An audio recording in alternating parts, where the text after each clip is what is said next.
سلام ګرانو دوستانو، هیله ده چې جوړ او روغ وئ. نن درته یو ښکلی مطلب وړاندې کوم.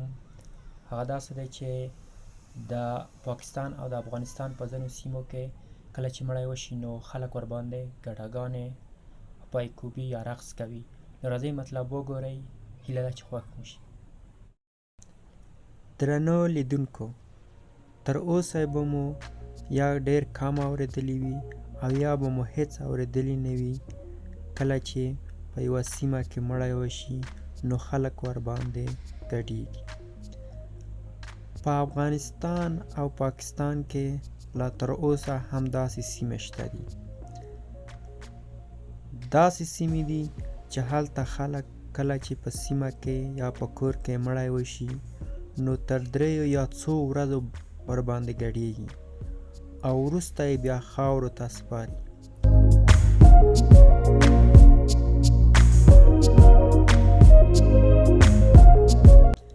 رسم و رواج داسې دی، کله چې مړی وشي نو لومړی هوایي ډزې کوي، بیا وروسته مړی په یوه چارپایي او یا کټ باندې ږدي تر 4 ورځو پورې.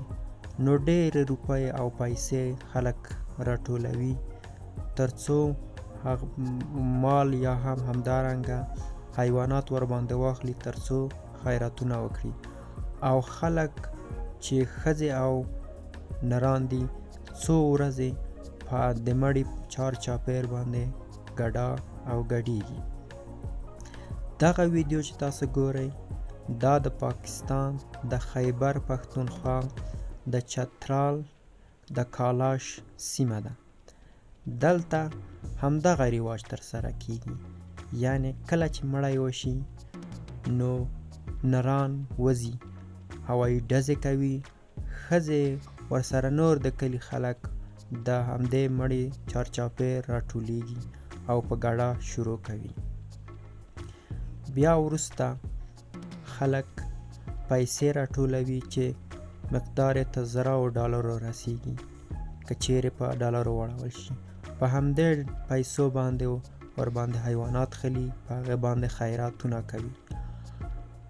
او کله چې دوی دا مړی په قبر کې ږدي او خاورو ته سپاري نو بیا هم ورباندې ګډا کوي تر څو هغې دنیا ته رخصت کړي.